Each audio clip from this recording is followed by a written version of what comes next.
अभी हमारी चल रही है समर वेकेशन, तो ये कहानी है मेरे बचपन की समर वेकेशन की ही।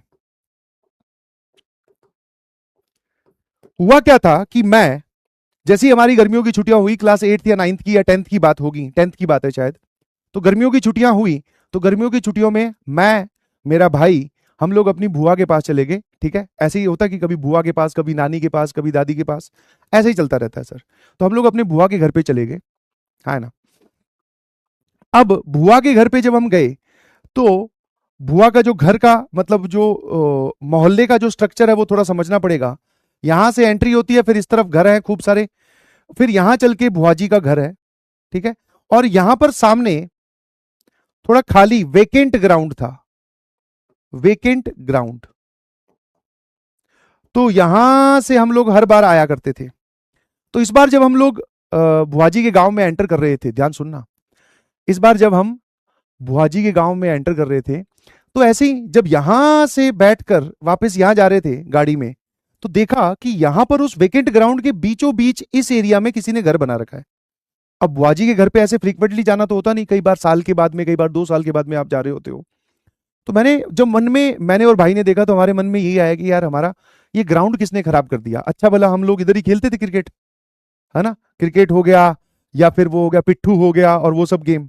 मैंने कहा बीच में घर बना दिया, हमारा सारा ग्राउंड खराब कर दिया, मेरे मन में यही आया। ठीक है, सीधा सीधा बुआ जी के घर में गए, है ना, बुआ जी फूफा जी के पैरों के हाथ लगाया, आशीर्वाद लिया। उन्होंने वो शरबत बनाया, रूह अफ़ज़ा बनाया, ठंड गर्मी वाले दिन थे, तो बढ़िया नींबू शिकंजी जो होगी वो पी। अब जो बुजुर्ग लोग हैं, जो पापा मम्मी और वो सब, तो आपस में बातें करने लग गए। मैं, भाई और बुआ जी के जो बच्चे थे, लड़के, हम आपस में देख रहे कि भाई चलेंगे मस्ती करने, इसी के लिए तो इकट्ठे हुए हैं। भाई हम लोग शिखर दोपहर में, ठीक है, अच्छी भली गर्मी पड़ रही थी, हम लोग पहुंच गए यहाँ पर खेलने, है ना। बैट बैट उठाया, किल्ली विल्ली उठाई, सीधा हम लोग वहां पहुंच गए, है ना। समझे कि नहीं समझे। तो हम लोग जब यहाँ पहुंचे, तो हमने गेम खेलना स्टार्ट किया, और इतनी एक्साइटमेंट थी, इतना एड्रेनलिन रश था। आप जानते ही हो कि भाई जब सिबलिंग्स इकट्ठे होते हैं तो भाई खेल चल रहा है, इधर से जो इधर से वो होते ना, हाँ, चिल्लर पार्टी, छोटे मोटे, और वो भी इकट्ठे हो गए, बढ़िया क्रिकेट का जो है वो गेम चल रहा है। अब क्या हुआ कि मैं बैटिंग कर रहा था, और ये जो बाकी चिल्लर पार्टी इकट्ठी हुई थी वो छोटी छोटी थी, मैं उनमें सबसे बड़ा था। तो मैंने भाई एक शॉट मारा और बॉल चली गई इस घर के अंदर। ठीक है, बुआजी का जो लड़का है वो जाकर बॉल ले आया, फिर हम खेलते रहे खेलते रहे। एक बार ही बॉल घर के अंदर गई थी, और वो भी प्रॉपरली अंदर नहीं गई थी, अपने आप ही बाहर आ गई, या पता नहीं वो ले आया। हम खेलते गए, शाम हो गई, और क्रिकेट का गेम जो है वो तभी बंद होता है जब एकदम भगवान अपने वाली लाइट बंद कर ले, दैट इज सूर्यास्त हो जाए। तो फिर हमने कहा कि भाई अब कल खेलेंगे, आज इतना बहुत है, वापस घर चले गए। जैसे ही घर जाकर पहुंचे, जैसे ही हम लोग घर पहुंचे, तो वो जो बुआजी वाला लड़का जो उस घर में जाकर लेकर आया था बॉल, अब आपको डर लगना शुरू होगा। जो बॉल लेकर आया था उसकी तबीयत खराब होगी, मुंह लाल, बुखार चढ़ गया और उल्टियां कर रहा था। ठीक है, तो सबने तो पहले ऐसे ही समझा कि भाई कुछ बीमारी या कुछ ऐसी तबीयत खराब होगी होगी। लू, जब राजस्थान की ये टर्म है लू, मतलब कि जब आपको गर्म हवाएं लग जाती है, तो उस वजह से भी यही सिम्टम आते हैं। बॉडी बुखार हो जाता है, उल्टी आती है, बहुत नर्वसनेस, थक जाता है ना। बट फिर उसको दवाई ववाई दी, लेट दिया, पर उसका बुखार नहीं उतर रहा था। अब बुआजी जो है वो पुरानी गांव की औरत है, तो ऑब्वियसली उनको पता है ये सब चीजें। तो बुआजी ने हमसे पूछा कि उस घर में आप लोग गए थे क्या। तो एक तो हमने डिफेंसिव जवाब दिया, मैंने कहा यार घर में हम गए भी नहीं, वैसे भी बॉल गई थी एक बार, वो अपने आप आ गई थी, या ये जाके लाया था गेट गेट से, मन में सोच रहा था। मैंने कहा नहीं, हम बुआ जी हम लोग घर में नहीं गए, क्यों जाना है। और वैसे भी उस घर के आप आसपास देखोगे ना, तो वो झुग्गी झोंपड़ी वाले बहुत सारे जो लोग रास्ते में सोते हैं ना, वो वाले लोग, इसके आसपास बकरी बंधी हुई है, ऊंट बंधा हुआ है ना, ऊंट गाड़ा समझते हो, वो बंधा हुआ है। तो हम लोग गए भी नहीं अंदर। मैंने कहा नहीं गए। बुआजी ने एक बार और दबाव देकर पूछा कि सही सी बताओ कि उस घर में गए थे क्या। मैंने कहा नहीं। फिर मैंने कहा हाँ, याद आया कि एक शॉट मैंने मारा था, ये बॉल लेकर, मतलब बॉल अंदर गई थी, ये गेट पर ही गया, वहां से वापस बॉल आ गई, और ये हम लोग खेलना स्टार्ट कर दिया। तो फिर बुआजी ने अपने बेटे से पूछा कि बॉल अंदर से तुझे पकड़ाई किसने। तो अब उसने एक्सप्लेन किया कि जब बाहर रोशनी होती है, घर के अंदर, ये अंडर कंस्ट्रक्शन घर था, पूरा अच्छी तरीके से घर नहीं था, खंडर टाइप का था। तो अंदर से किसी औरत ने फेंकी थी बॉल, और उसकी भी सिर्फ हमें, ऐसे बोलते ना, कि मान लो पीछे रोशनी है और आगे कोई इंसान खड़ा हो, तो हमें सिर्फ एक ऐसी काली काली इमेज से दिखती है कि इंसान एक्चुअल में है कौन।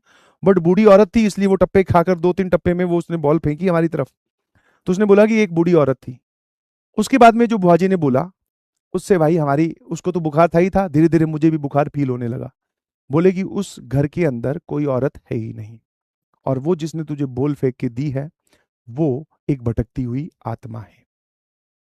इसीलिए ये जो बंजारे लोग होते हैं ये इस घर के अंदर कभी शिफ्ट नहीं हो पाए। जब इस घर का कंस्ट्रक्शन चल रहा था, दो भाइयों की विवादित जमीन है, इस जमीन में इनका पहले से विवाद चल रहा है और इसके नीचे किसी की बॉडी दफनाई गई है जिसकी डेथ अननेचुरल कारणों की वजह से हुई थी। तो इसलिए उस घर में कोई इंसान रहता ही नहीं। कंस्ट्रक्शन के दौरान भी, जब हम लोग कंस्ट्रक्ट मतलब जब ये लोग इसको कंस्ट्रक्ट करवा रहे थे घर को, तब भी दीवारों में क्रैक आना, लेंटर गिर जाना, ठीक है। और रात को जो मजदूर इसमें कंस्ट्रक्शन के वक्त सामान का ध्यान रखने के लिए सोते थे, बोले उनको भी अभी अजीब अजीब आवाजें सुनाई देना, उनकी भी तबीयत खराब होना। ये सब कारण या फिर ये सब काम काफी बार हुए हैं। तो इसलिए मजदूर इसको पूरा कंस्ट्रक्ट नहीं करके गए, आधा तो ये वैसे ही अंडर कंस्ट्रक्शन पड़ा है। दूसरा, इसके नीचे गेम है।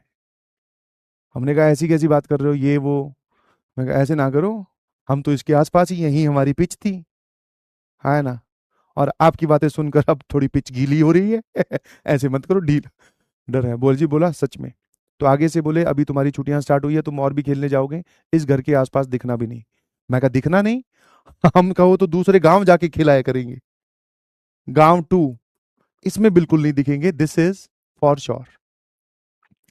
तब बुआजी ने फिर उसको थोड़ी विभूति जो होती है, थोड़ी समझते हो विभूति, जो अपने पूजा स्थल में रखी होती है, थोड़ी वो दी, हनुमान चालीसा का पाठ किया, तब जाकर थोड़ा अगले दिन जाकर उसकी तबीयत ठीक हुई। तो भाई ये जो घर था ना, बहुत ही डरावना घर था। मैं कह लो भाई, समर वेकेशन तो एकदम उसने सेट कर दी है, समझ में आया। तो ये एक छोटा सा हॉरर इंसिडेंट था, जिसमें अब भूत होते हैं कि नहीं होते हैं तो आप जाकर देख सकते हैं, ठीक है। हाँ, और बुआ का घर मतलब, हाँ वही आरजे बुआ, आरजे, है ना। आर स्टैंड फॉर हाँ, ठीक है, यस और नो। हाँ, जब सुनने कुछ लोग बोल रहे हैं फेक है, तो ठीक है तू फेक ही मान ले, स्टोरी सुनाइए तुझे, मैंने कब बोला है। पा